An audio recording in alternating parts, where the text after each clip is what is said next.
A faithful mother.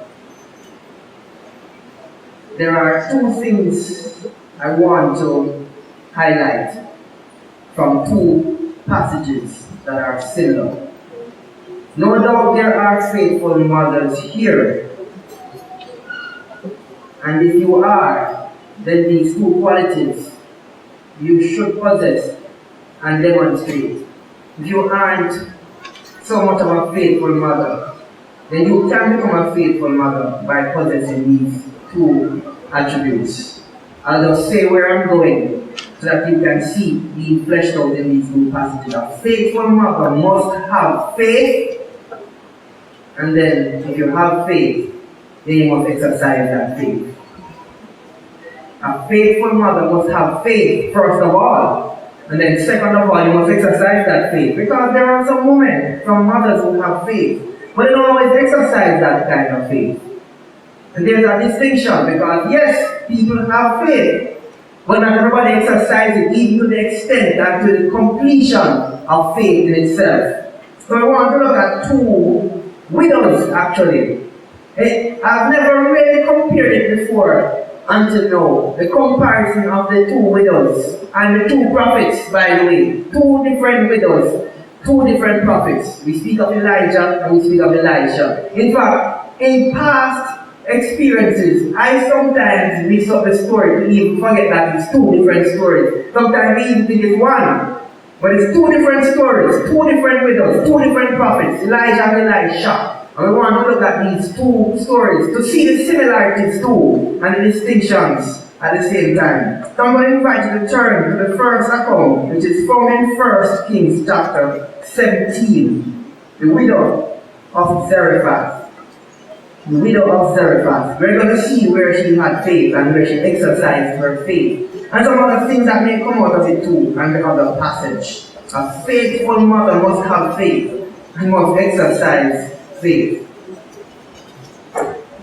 These were hard times in Zarephath and across other places too. It was a scarcity of food and water. There was a drought and food was scarce. It was hard for people to find food. Then here comes Elijah the prophet. And please note that it was God who sent him to this widow. He picks up in verse 8. And the word of the Lord came unto him, Elijah, saying, Arise, get thee to Zarephath, which belongeth to Sidon, and dwell there. Behold, I have commanded a widow woman there to sustain thee. No, I don't know how many times we read it and miss that part.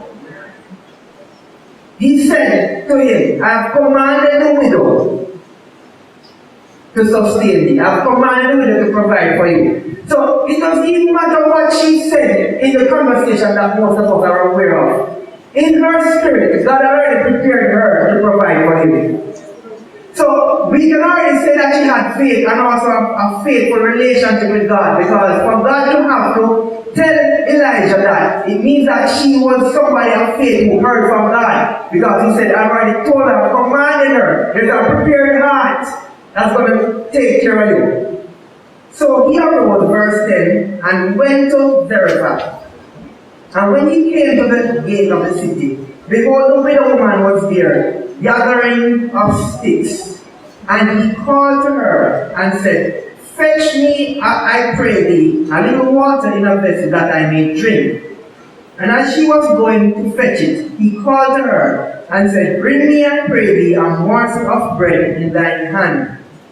And she said, That the Lord thy God liveth, I have not a cake, but an handful of meal in a barrel, and a little oil in a cruse. And behold, I am gathering 2 sticks that I may go in and dress it for me, and my son that we may eat it and die. No. Elijah said to her, first of all, Can I get some water? She said, Sure. You can get water. And she was on her way to give him the water. Who knows? Maybe when God spoke to her and said, There's a man coming, a prophet coming, give him what you have. She was thinking of the water alone. And I'm going to get the water. Then Elijah stopped and said, Can I get something to put in the stomach so that the water can wash it down? She said, truthfully, out of her heart, we don't have enough for free. That is not lacking faith. She's just speaking her truth, her reality. We do not have enough for free. No, it's either I'm going to give you mine, just imagining the stuff she's going through now. Either I'm going to give you mine, and then my son can eat, or we both eat and you don't get any. But somebody is going to get left behind, and it's certainly not going to be your son. So some sacrifice is going to have to be made. So she's saying, I only have this little bit of meal here, and this little bit of oil. And they were going to eat it, and they were going to die. Verse 13. And Elijah said unto her, Fear not. Go and do as thou hast said, but make me thereof a little cake first, and bring it unto me, and after make for thee and for thy son. For thus saith the Lord God of Israel, the barrel of meal shall not waste, neither shall the cruse of oil fail, until the day that the Lord sendeth rain upon the earth. And she went and did according to the saying of Elijah, and she and he and her house did eat many days, and the barrel of meal wasted not, neither did the cruse of oil fail, according to the word of the Lord which he spake by Elijah. He was a woman of faith. No, her faith was being tested by a prophet. Her reality was told to him, we do not have enough for free. Guess what? Then prepare enough for me. No, if this woman didn't exercise her faith, then the miracle would not have been seen. But she had to believe that God would also use this man. So, let me just share something with your mother. There are going to be some times when the reality is staring you in the face. And it really seems like this is the last of it. And the reality is telling you a story that you will not survive the next day. This is it. But sometimes, in fact, may I say all the time, you are going to have to go against what the reality says and exercise your faith in God. Because He has told you and He has promised you that He will not see the seed begging bread. So therefore, you have to step up by faith and claim the promises that God has made to you. There are some difficult times, and being a mother is difficult. Praise God for those mothers who have fathers to support them. But obviously in our nation, there are some fathers who have not supported their family. And it became a very, I would say, a sad reality when I was watching television Friday night and Saturday morning, and they went out to the streets to ask different persons to give greetings to their mothers. And I kid you not, over 95% of these people on the streets in Jamaica said this. Big up my mother, whenever I'm my father. In one way or another. Big up my mother, my father was not there for me. I'm saying over 95, they didn't just pick the persons and say, before you talk, you're my father. No, they just randomly just asked people to say this. And what was interesting that the majority, or 95% of the persons said that their father wasn't there for them. We praise God for good fathers who are there for them. But there are some mothers who have had to take on that role when the father is absent. And it is no surprise that even right now I'm speaking about a widow. No, of course, it wasn't the father's fault, he's dead. But now she had to parent her child alone. And she had to provide for the child.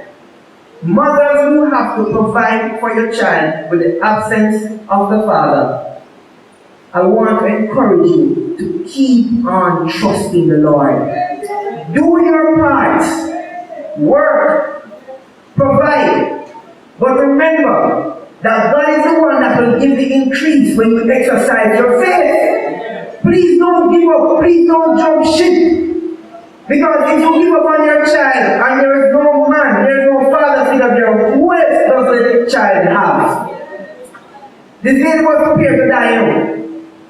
But then God, through the manservant, used him to show her that there's something better coming. But you see, she had to exercise her faith and also trust. She had to also obey, because there are some things that follow in exercising faith. You know, trust and obey, for there is no other way. So she knew God, but now the time had come for her to exercise her faith in God, and even can I say in the man of God, because she had to then say to herself, "What is a man easy?" Or, you know what, I am going to do what he says and see what happens. She chose to do the latter. I'm going to trust God, trust the man of God, I'm going to exercise my faith, and I'm going to obey. Even though it may seem unrealistic to my neighbors around.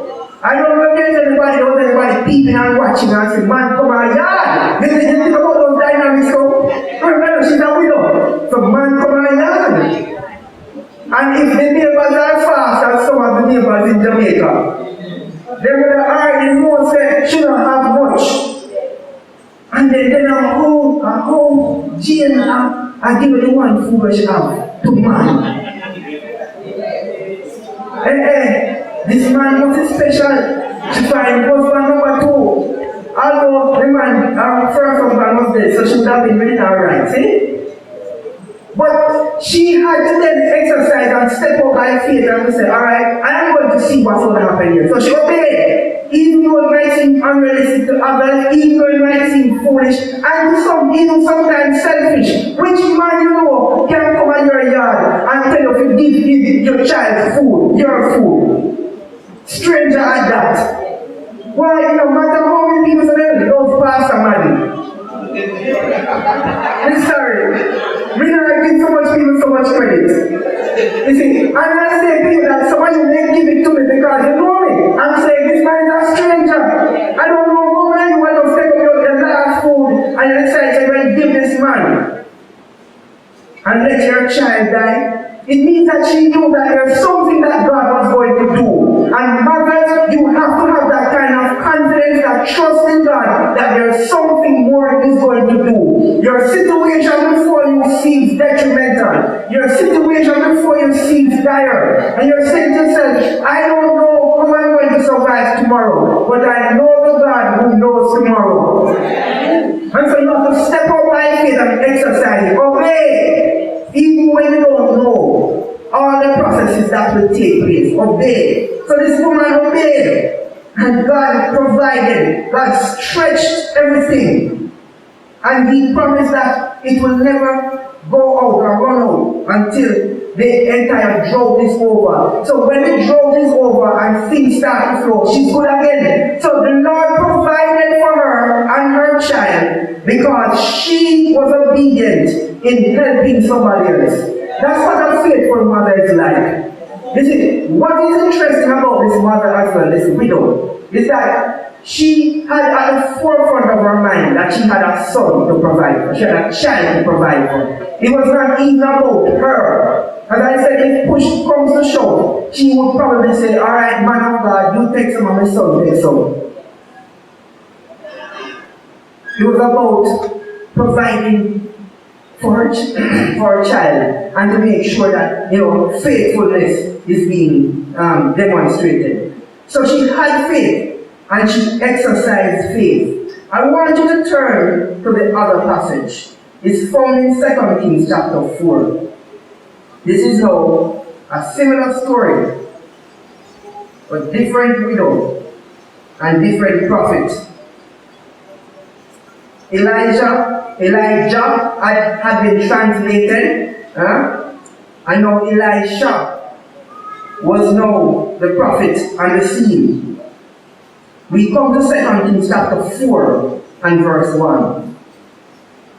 Now there cried a certain woman of the wives of the sons of the prophets unto Elisha, saying, Thy servant my husband is dead, and thou knowest that thy servant did fear the Lord, and that the creditor is come to take unto him my 2 sons to be bondmen. And Elijah said unto her, What shall I do for thee? Tell me, what hast thou in thine house, in the house? And she said, Thine handmaid hath not anything in the house, save a pot of oil. Does that sound familiar? It's in the oil of our own place. Little oil over here in second and first, I know, in the second portion here. Oil. Now, as I said before, in the first portion we read, God sent Elijah to her. I believe the reverse is true, that God sent her to Elisha. Right? Because if you notice, she had a need. And who did she come to? The man of God. She said, listen, you know that my husband was a good servant. She's saying that you would have heard of him. In fact, it is quite possible that she would have heard of the story about the other widow as Zarephath. It's possible, because look at the similarity. One widow came in contact with another prophet, and things were provided for. Then this other one had a need. Elisha didn't go to her, she came to him, because she said, from one prophet to another, they must have the power of God on them. Maybe she heard of what happened to another widow. So from one widow to the next, maybe they made a little phone call. Of course, phone call, they go them time. Guess what? There was this prophet by the name of Elijah, and he helped me out. You need something? See another one here. Talk to me now. Because she came to him with a sense of urgency and also anticipating that he had knowledge of her husband. Thy servant, my husband, is dead. She said, your servant, no. She's talking to Elijah, having a conversation, and she said, your servant, which means, because you remember, there is no mistake in the details. A certain woman of the wives of the sons of prophets. So she said, you know my husband.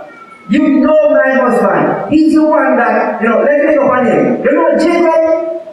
He used to serve you. He's dead now. And guess what? He's dead and he left some debts on me. And I don't know what to do. I need your help. And the creditor is come to take unto him my 2 sons to be bondmen. And if you notice, she said, Thy servant did fear the Lord. My husband was a God-fearing man. You know brother Jacob, and you know he served the Lord. But here is one little problem here. Anything I debt and leave me in the debt. And they are going to take away my 2 sons. If I don't pay them back, the plan was, and that was something common in those times. If you can't pay back a certain debt, your children, especially the men, were sold off into slavery in order to pay back the work of the debt. When they were free, it takes 2 years. After the 2 years, they can be free. And Elijah asked her, What shall I do for thee? Tell me, what hast thou in the house? And she said, Just a little pot of oil. Then he said, Go borrow thee vessels abroad of all thy neighbors, even empty vessels. Borrow not a few. This is a woman of faith now. And her faith was to be tested, because she was now going to exercise her faith. And he says, and when thou art coming, thou shalt shut the door upon thee and upon thy sons, and shalt pour out into all those vessels, and thou shalt set aside that which is full. So she went from him. You notice, no hesitation. She went from him and shut the door upon her and upon her sons, who brought the vessels to her, and she poured out. This woman realized that something was about to happen. But you see, in order for us to see miracles, mothers, in order for you to see more miracles, you have to step out by faith. You cannot just always expect a miracle to happen. God can do it without you, don't get me wrong. But you see, there are times when God wants us to open the door, step out by faith for us to see more miracles in our lives. Sometimes God is going to push the envelope, ladies. Sometimes God is going to actually carry you to the edge and to see if you believe in Him, if you have 100% trust in Him. And a faithful mother will never give up her God. A faithful mother will always say to the kids, my kids, I don't know. You see, a faithful mother is honest now. I don't know how you are going to have food for tomorrow, but I know that God will provide. A faithful mother always has these kind of words on their lips. So that when He actually provides, you will show both your faithfulness and a faithful God. You don't have any doubts, you are always saying. So when the kids see the provisions, when the kids see the miracle, they can say, well, woman, they always tell me about this now. A faithful mother. So she went from him and she shut the door and she brought the vessels. And from indication in the passage, it would seem as if she also had the kids, the boys. I shouldn't say kids, the boys, the young men. She also had them help her bring vessels. Because he said, go borrow where you can borrow. And it came to pass, when the vessels were full, that she said unto her son, bring me yet a vessel. And he said unto her, there is not a vessel more. And the oil stayed. Wow, did you get that? You know what that said to me? That this woman, she exercised her faith completely. You know, like sometimes some of us, we do something, a job half-hearted or halfway. Like for instance, let's say in your community, there are 50 containers in your community. Your neighbors only have 50 containers. Some of us, we start with what we have. Let's say you have 5. And that was over the 50, so 45 left. Some of us would have probably gone and said, alright, let me just borrow 20. And leave the neighbors with the rest. You know what happened? They went and borrowed everybody's. They went and borrowed as much as they could. They borrowed everybody because they were expecting a miracle. My friends, mothers, if you're expecting a miracle, make sure your container big. If you give God a small cup, that is all it can hold. But if you bring your pocket to Him, you will feel it. You see, your faith has to be big. You cannot carry money to cup and say, Lord, fill it, and then when it's full, you say, then I just this weekend, I just got to get it because I got to bring. Bring your pocket if a pocket you didn't want. So you have to have that kind of faith, and then you let God fill it. He's a God who is faithful. He has proven Himself. Now prove yourself to Him. Don't give up. You just trust God. You do your part, you exercise, you step out, and then things will happen. Now verse 7 says, then she came and told the man of God. And he said, go sell the oil and pay thy debt, and live thou and thy children of the rest. I hope you didn't miss what happened too. He gave instructions for them to do it and didn't wait to watch it happen. He said, go borrow, and this is what's going to happen. And he left. That's why he said, shut your doors. Go in your house and do this. So when they went and they were doing it in private, and God manifested Himself, then she went and found him and said, guess what? It happened. Elijah said, I know. I know that is what will happen. And then he gave her further instruction. You know, I'm not too sure she figured out that she should sell it.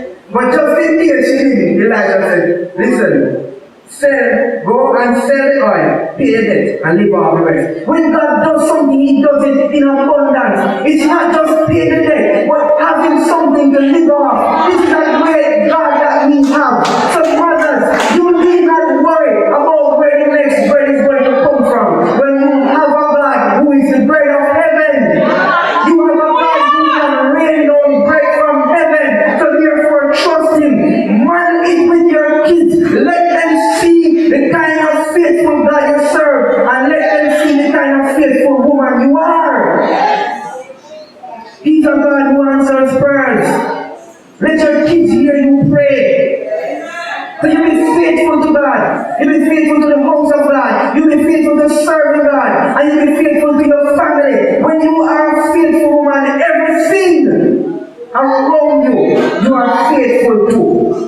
And it starts being faithful to God. Because a faithful woman to God will be faithful to their family. A faithful woman to God will be faithful to the house of God and serving God. And then a faithful woman will exercise her faith. And she will not worry. She will simply do the work that is assigned to her and let God finish the rest. Let Him bring the results to the table. Mothers, let me encourage you. Because I don't have to hide and talk this. I know that many women worry. And I say men don't worry too, but you know it. We don't have a debate over this.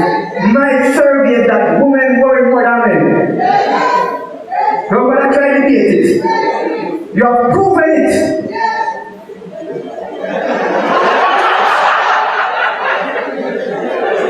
Yes, thank you for the honesty. Women worry more than men.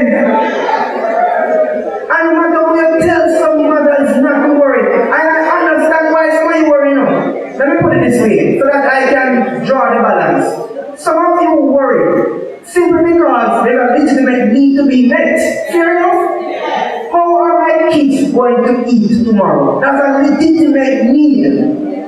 The only problem is that you think that you have because you have a legitimate need, you have a legitimate worry. No!